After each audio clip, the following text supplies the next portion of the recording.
Salam alaikum. Merci, cher ami, pour l'introduction. Et si je devais résumer ce que je suis fervente partisante du développement professionnel continu. Je pense que c'est ce qui nous réunit tous aujourd'hui. Donc, on va discuter ensemble de l'obésité et en fait de cette actualité de 2025, puisqu'en 2025, la définition classique que vous connaissez de l'obésité a été changée et justement, on va discuter de ce sujet. Pour démarrer, je voudrais rappeler que quand on parle d'obésité ou obesitas, ça veut dire qu'il s'est gorgé de nourriture. C'est vrai que c'est une définition qui pourrait être revue, puisque on se gorge de nourriture, oui, parfois parce que, on se gorge de nourriture, et d'autres fois parce qu'il y a des maladies génétiques métaboliques, même si c'est rare. Et du coup, vous pouvez avoir beaucoup de familles et de tableaux de Botero qui a décrit beaucoup de personnes obèses.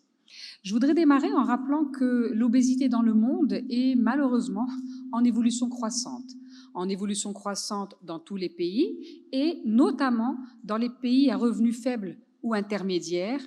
Et je voudrais rappeler quand même que dans le monde, on est à 35% de surpoids et 10% de famine. Donc 35% de surpoids versus 10% de famine, ça doit nous amener à réfléchir, d'autant plus que les projections pour 2035 sont qu'on va avoir de plus en plus d'enfants en surpoids ou obèses, et vous voyez les chiffres sont alarmants quand on intègre le surpoids. Et en 2035, on aura quasiment 0,80 milliards de personnes adultes vivant avec une obésité. Au Maroc, vous connaissez tous l'enquête Stepwise. Et l'enquête Stepwise a révélé en 2017 qu'on était 29% de femmes obèses et environ 11% d'hommes obèses, avec la définition classique sur l'IMC. Et on sait également que ceci continue d'évoluer. Dans le dernier atlas de 2024, le Maroc, comme la plupart des pays du monde et surtout les pays du Sud, a révélé des projections, que ce soit chez l'adulte ou chez l'enfant, qui sont vertigineuses. Maintenant, on peut parler d'obésité, mais on peut se demander pourquoi est-ce que le sujet est important. On rappelle quand même que l'obésité a un impact énorme sur la qualité de vie, mais beaucoup sur la vie des personnes. Et donc, vous voyez ici que l'espérance de vie va diminuer au fur et à mesure que l'IMC augmente. Si je prends les extrêmes, une personne qui va avoir un IMC normal, entre 18 et 25, aura 80% de chances d'arriver à 70 ans, alors qu'une personne qui aura une obésité morbide avec un IMC qui dépasse 40 aura simplement 50% de chance. D'où l'intérêt de travailler sur le sujet, et travailler sur le sujet à la fois chez les médecins, les professionnels de santé en général, mais également chez les patients. À votre avis, est-ce que l'obésité est une maladie? Ceux qui disent oui peuvent lever la main, que j'ai une idée. Est-ce que c'est classé comme une maladie, comme l'hypertension, comme le diabète, etc. Ok, très certainement pour certains, mais il y en a beaucoup qui n'ont pas levé le doigt. Et vous voyez que dans cette étude qui était réalisée en 2019, on a aussi 88% des professionnels de santé qui reconnaissent l'obésité comme une maladie. Qui dit maladie chronique, avec un substratum organique, pas simplement se gorger de nourriture comme ça. Et pire encore, les patients, 68% des patients qui vivent avec une obésité reconnaissent l'obésité comme une maladie. Et ce serait la même chose si on faisait l'étude au Maroc. Il n'y aurait pas 100% des médecins ni 100% des patients qui vont considérer l'obésité comme une maladie. Et c'est notre rôle professionnel de santé de remettre justement cette réalité de maladie pour éviter la stigmatisation des patients. Et la stigmatisation des patients au quotidien. Quand vous allez dans un restaurant, vous trouvez souvent une personne vivant avec un surpoids ou une obésité avec une grosse assiette, et puis beaucoup de personnes qui la regardent comme ça, genre tu l'as cherché. C'est très important. Parfois, c'est vrai, parfois, c'est faux, c'est peut-être le seul repas qui était consistant. Et ce qui est très important, c'est de comprendre que justement, ces personnes vivent avec une maladie. Je vais revenir maintenant à la définition. Et pourquoi est-ce qu'il y a eu une nécessité de redéfinir l'obésité? D'abord, c'est une maladie. On en est tous convaincus, j'espère maintenant, et ce n'est pas simplement un choix de mode de vie. Ensuite, on sait que c'est une maladie chronique, puisque c'est une maladie qui démarre et qui va rester toute la vie, quel que soit l'IMC, puisque vous allez voir que l'obésité a des substratums génétiques. Et puis, les substratums sont également neurohormonaux, inflammatoires, comportementaux et environnementaux. C'est pourquoi j'aimerais beaucoup que dans nos congrès, y compris ceux que j'organise, on puisse avoir des pauses café frugales, des pauses café avec du café, du thé et éventuellement quelques petites, on va dire gâteaux secs pour ceux qui ont oublié le petit-déj et des fruits secs, et basta. Pas de jus, pas de tout le reste, puisque c'est un apport excessif dont on n'a pas besoin, et dixit ceux qui sont arrivés en retard parce qu'ils n'avaient pas fini la viennoiserie qu'ils ont pris tout à l'heure. Je reviens maintenant à l'IMC. L'IMC de la personne obèse, c'est 30 kg par mètre carré. Maintenant, je vous demande, qui sont ces 4 personnes? Alors, le premier, les jeunes le connaissent bien, The Rock, il a un IMC qui dépasse 30. La deuxième, je pense que tous ceux qui font un peu de tennis ou qui regardent un peu la connaissent aussi, c'est Serena Williams. Tous les deux ont un IMC qui dépasse 30. Donc, selon votre définition, ils sont obèses tous les deux. Oui? Selon la définition classique. Maintenant, c'est beaucoup à cause de ce profil de personnes que la définition de l'obésité, qui est une augmentation de la masse grasse, ils n'ont pas de masse grasse, ils n'ont que de la masse maigre, ils n'ont que des muscles. L'augmentation de la masse grasse doit être au centre de la définition de l'obésité, alors que Oprah et le monsieur qui fait des choses bizarres, eh bien, ont tous les deux à la fois une obésité et un tour de taille abdominal élevé, puisque le tour de taille, comme vous le savez, est également au centre de nos préoccupations quand on parle d'obésité. Et donc, même taille, même poids, ne signifie pas du tout la même composition corporelle. Et je vais aller plus, parce que j'ai eu des difficultés à trouver des personnes qui avaient un BMI entre 25 et 30. Je pense qu'ici, au moins la moitié de la salle connaissent Homer Simpson et le capitaine Haddock. Eh bien, tous les deux ont un IMC de surpoids, mais vu leur mode de vie sédentaire et leur alimentation, clairement, si on devait regarder leur masse grasse, eh bien leur masse grasse va dépasser leur masse maigre, ce qui fait qu'ils devraient rentrer dans la définition de l'obésité, et c'est ce qui a été discuté en 2025. Autre chose, les hommes et les femmes ne sont pas égaux en termes d'hormones, on le sait, mais aussi en termes d'obésité. Nous avons des différences physiologiques entre hommes et femmes, puisque nous, les femmes, nous stockons beaucoup plus la graisse au niveau sous-cutané, les hanches, les cuisses, et les hommes vont accumuler plus la graisse viscérale au niveau de l'abdomen, et comme vous le savez, c'est là que se situe le risque cardiovasculaire en majorité. Ensuite, on va avoir ces hormones sexuelles féminines qui sont responsables de la distribution des graisses, mais également la sensibilité à l'insuline, l'appétit, et on a des changements à la ménopause. On a ce métabolisme de base qui est beaucoup plus bas chez les femmes, ce qui va compliquer, mesdames, notre perte de poids. Et enfin, on a une résistance beaucoup plus importante à la leptine et avec beaucoup plus de ghrelin, les hormones du poids justement, qui vont rendre la perte de poids beaucoup plus difficile. C'est pourquoi la prise en charge doit être adaptée au genre, donc au sexe, mais également en fonction des phases hormonales, avec des phases compliquées que sont la puberté, la grossesse et la ménopause. Je vais donc revenir sur cette redéfinition de l'obésité qui était indispensable au jour d'aujourd'hui. Vous avez vu qu'à même IMC, on avait des sujets obèses et non obèses. C'est que justement, il n'y a pas de reflet de la graisse pour l'obésité. Et qui dit non-reflet de la graisse dit justement risque cardiovasculaire et cardiométabolique qui va être augmenté. Parce que l'obésité, lorsqu'il s'agit de graisse, est associée à une augmentation de multiples comorbidités. D'abord, le diabète de type 2, mais également toutes les maladies cardiaques, cardiovasculaires, hypertension et ses complications. Et on a aussi d'autres maladies qu'il ne faut pas oublier, comme les anomalies au niveau de la vésicule biliaire et les lithiases, également les patients qui vont avoir des problèmes respiratoires, et on sait que les sujets obèses vont avoir beaucoup plus d'apnée du sommeil, et s'ils ont un asthme, l'asthme va être encore plus difficile à contrôler, ce qui fait que quand on parle d'obésité, on a des obésités, je vais dire, communes, celles qui sont directement liées à l'apport alimentaire, et les obésités génétiques qui sont liées à un gène où, quand on a un syndrome de Prader-Willi, la personne ne peut pas s'empêcher de manger, elle n'a pas de satiété possible.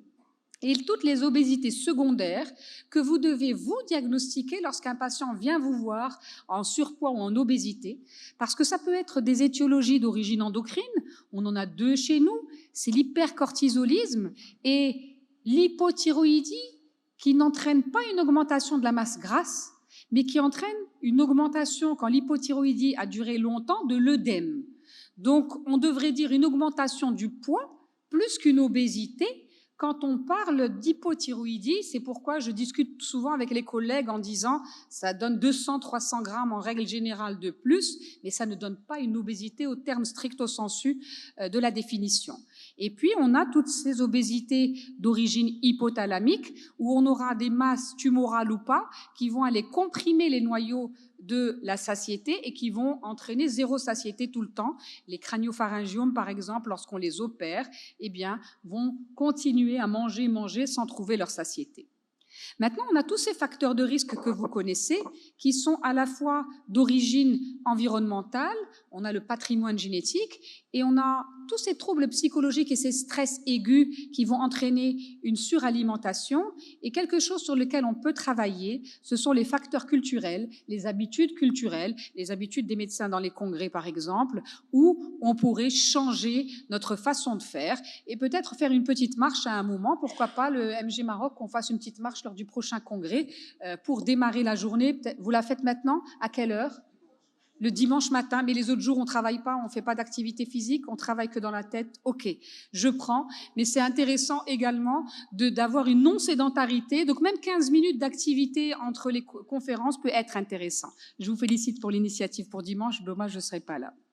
Donc on est devant cette définition qui va être basée à la fois sur la masse grasse par rapport à la masse maigre, mais également basée sur les complications. Donc on appelle ça le concept d'obesity-based chronic disease, qui propose une définition beaucoup plus fonctionnelle également qu'on va voir ensemble. Et ça a été publié en janvier dernier dans le Lancet.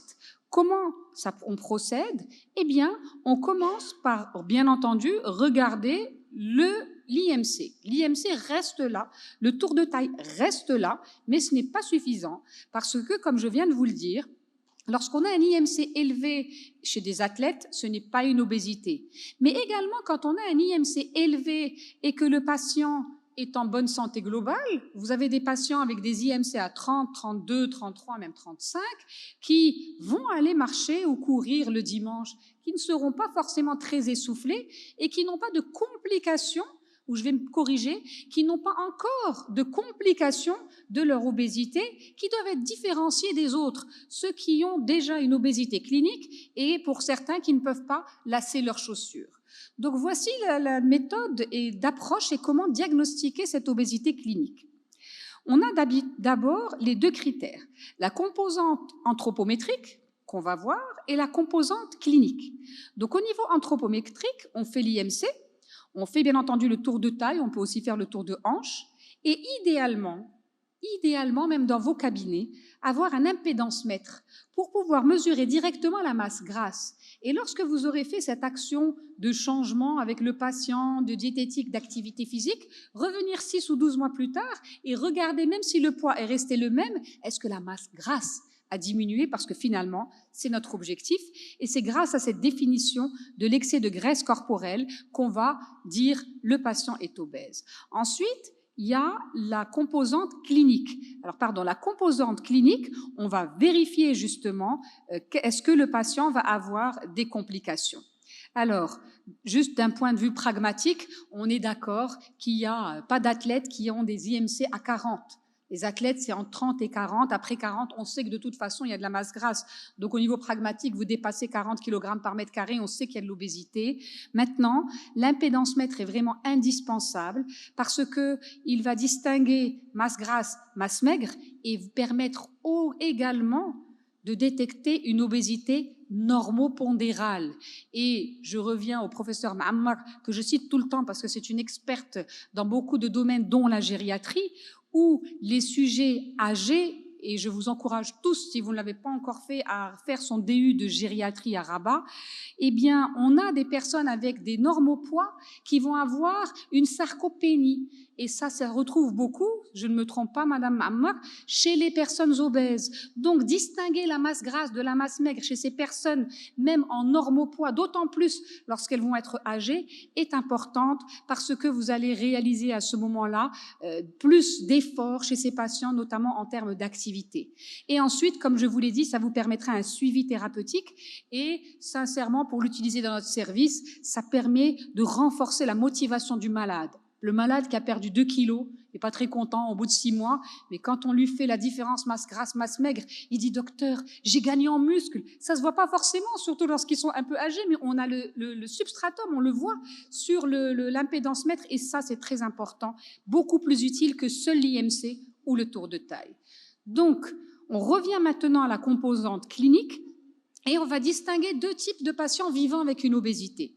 Ceux qui auront une limitation de la mobilité, comme je vous ai dit, ceux qui ne peuvent pas lasser leurs chaussures ou les activités quotidiennes de la vie, bien entendu, on ajuste à l'âge, et puis ceux qui vont avoir des pathologies, que ce soit des pathologies d'origine cardiovasculaire, rhumatologique, hépatique, respiratoire ou autre, et ça va nous permettre d'avoir un affinement de la définition, obésité clinique, c'est-à-dire avec déjà une répercussion sur les pathologies, que je vais vous citer maintenant, et l'obésité préclinique, où j'aime toujours dire, les patients n'ont pas encore, parce que si on dit non pas, ben il peut être tranquille. Je leur dis non, vous n'avez pas encore de complications. Et comme vous le savez, ces complications peuvent être multiples. Elles sont respiratoires, cardiovasculaires, également au niveau du métabolisme avec la dyslipidémie, l'hyperuricémie et le diabète. Elles peuvent également toucher le foie avec la maladie hépatique métabolique, le rein, les organes génitaux. En fait, on peut avoir beaucoup de répercussions, que ce soit au niveau de la fertilité ou autre. Et puis, on n'oublie pas le musculo-squelettique et la qualité de vie. La qualité de vie qui va être altérée et qui va donc vous permettre de définir ces patients avec plus de précision. On a donc besoin de cette évaluation anthropométrique de l'obésité. Et dans les définitions, ça existe depuis 2022, mais ça a été beaucoup plus clair avec cet algorithme que je vous ai montré. Nous, on aime bien les algorithmes, les médecins, algorithmes pour pouvoir définir l'obésité. Ensuite, il ne faut pas oublier qu'on doit absolument, en consultation, dépister l'obésité sarcopénique. Et vous avez des tests fonctionnels, évaluation de la masse musculaire. Vous pouvez par exemple utiliser le hand grip, qui est la force de préhension manuelle, qui va vous permettre de regarder la force de la main de l'avant-bras, qui va être utilisé comme un indicateur de la condition physique du patient, si vous pouvez. Et on va avoir des critères, si la préhension est inférieure à 20 kg chez les femmes et 30 chez l'homme, eh bien, on peut peut-être avoir une faiblesse musculaire. On a aussi tout simplement le lever de chaise. Et s'il vous plaît, messieurs, dames, quand vous avez vos patients qui dépassent 60 ans ou vos patients qui ont beaucoup de maladies chroniques, qui viennent vous voir en consultation et qui ont un pas lent ou qui ont du mal à s'asseoir et à se lever, faites le lever de chaise. On n'est pas là uniquement, et je rends hommage encore une fois, je suis désolée, au DU de gériatrie, on n'est pas là uniquement pour traiter des chiffres, on doit avoir une vision holistique de ce patient, une prise en charge holistique. Il va falloir à ce moment-là, si vous voyez que le patient a changé sa démarche ou qu'il ne peut pas faire le test du lever de chaise, travailler avec lui, bien entendu, pour corriger ses maladies métaboliques, mais vous savez faire ça. Mais il faut regarder aussi, travailler sa qualité de vie, ses muscles et son autonomie pour éviter qu'il ne développe rapidement des complications ou même aggrave une dépression. Donc je conclus en disant que l'évaluation clinique et morphologique des personnes qui vivent avec une obésité sont bien entendu importantes. On a toutes les complications que vous connaissez. Et ce qu'on veut, c'est qu'on doit avoir une diminution du poids 5 à 10% qui nous permet de limiter les complications du diabète, de la dyslipidémie, de l'HTA. On sait que si on perd 10 à 15% du poids du corps, on peut avoir une rémission du diabète. Et s'il n'y a pas de rémission, en tout cas, on arrive à contrôler le diabète. Et pour certains, comme les sujets âgés, il faut plus transformer la masse grasse en masse maigre, plus que faire perdre du poids, parce que on va avoir beaucoup d'améliorations. Le topo d'aujourd'hui n'était pas destiné à parler des traitements. Je voudrais simplement rappeler que si le socle du traitement reste les mesures hygiéno-diététiques, il faut faire attention à ne pas affamer les patients de 1 et également attention au charlatanisme, s'il vous plaît. On a tellement dans les réseaux aujourd'hui de publicité pour des poudres, des comprimés ou autres, que nous avons cette obligation morale de corriger les patients. Quand les patients viennent vous voir, vérifiez s'il vous plaît qu'ils n'ont pas eu, en plus de vos traitements, qu'ils n'ont pas abandonné vos traitements pour aller suivre je ne sais quelle personne qui parle dans les réseaux, parce qu'il peut y avoir des dangers. On hospitalise malheureusement maintenant entre une à 2 fois par mois des personnes diabétiques. Dans 5 minutes. Fin de la... Merci. Des personnes diabétiques qui vont avoir arrêté leur traitement pour prendre des poudres qui s'appellent Insula ou Pancréas ou je ne sais quoi, et malheureusement, c'est le quotidien. Donc, je voudrais revenir sur la stratification que nous faisons lorsque nous prenons en charge une personne avec obésité. Et vous avez remarqué que je dis plus personne avec obésité qu'un obèse, puisqu'il y a aussi ce lexique que nous, les médecins, nous devons changer. C'est une personne qui vit avec une obésité et qui va avoir besoin, quel que soit le type d'obésité, la sévérité d'obésité, de rééquilibrer son alimentation, de reprendre une activité physique et d'avoir un accompagnement psychologique en plus de nos consultations médicales. C'est ensuite on aura besoin de certains médicaments. Et s'il vous plaît, les médicaments, oui, les piqûres, oui. Aujourd'hui, nous n'en avons pas encore au Maroc. Les personnes se les amènent de l'étranger. Souvent, ils les prennent sans l'avis du médecin et on se retrouve avec une prise de médicaments non indiqués chez des personnes qui ont des troubles du comportement alimentaire ou des personnes qui ont l'indication et qui vont perdre du poids en perdant beaucoup de muscles et en aggravant leur pronostic. Et bien entendu, comme vous le savez, il y a la chirurgie bariatrique dont les indications ont quand même beaucoup baissé avec le tirzépatide, qui est le nouvel agoniste du double agoniste GIP-GLP1, qui a donné des résultats similaires à la chirurgie bariatrique. Et je vais donc, juste avant de conclure, vous rappeler une patiente à moi qui a perdu sous tirzépatide plus de 30 kilos en 6 mois et qui n'est pas revenue en consultation. Elle a continué son protocole, etc. Et un jour, elle m'appelle en me disant « je me sens pas bien ». En fait, elle a perdu du poids trop vite. Elle n'est pas revenue pour faire son suivi. Elle était très contente de perdre du poids et j'apprends à ce moment-là que tous les jours, elle a des vomissements. Depuis 6 mois, je ne vous raconte pas son ionogramme, comment il était et la fatigue qu'elle avait avec la dénutrition qu'elle avait. Eh bien, il faut absolument vérifier avec les patients que ces traitements destinés au poids, qui sont de très bons traitements, soient supervisés par des médecins. Autre chose qui me paraît important, eh bien, on sait aujourd'hui que les traitements du poids doivent être pris un minimum de 2-3 ans ou de 3 ans. Et ensuite, on peut faire des fenêtres thérapeutiques et certains patients qui n'auront pas encore travaillé sur leur mental et leur éducation diététique vont reprendre du poids et auront besoin d'en reprendre. Donc, lorsque vous avez ces personnes qui vont utiliser ces traitements, s'il vous plaît, rappelez-leur que ce n'est pas 3 mois pour aller porter le maillot à la fin de l'été, parce que beaucoup font ça, et ensuite elles arrêtent parce qu'elles reprennent 100% de leur poids.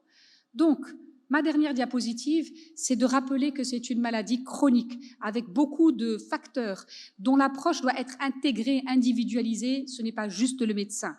Que la redéfinition est très importante parce qu'elle va catégoriser les personnes qui ont une obésité et des complications, donc une obésité clinique, une obésité sur la masse grasse avec des complications des autres, qu'on a beaucoup de solutions thérapeutiques et qui vont, Inch'Allah, arriver chez nous d'ici la fin de l'année, je l'espère, et qu'il va falloir d'abord, nous, en tant que professionnels de santé, travailler sur la stigmatisation de ces patients et reconnaître cette maladie comme une maladie chronique à part entière, intégrée dans les politiques de santé publique. Et je vous remercie.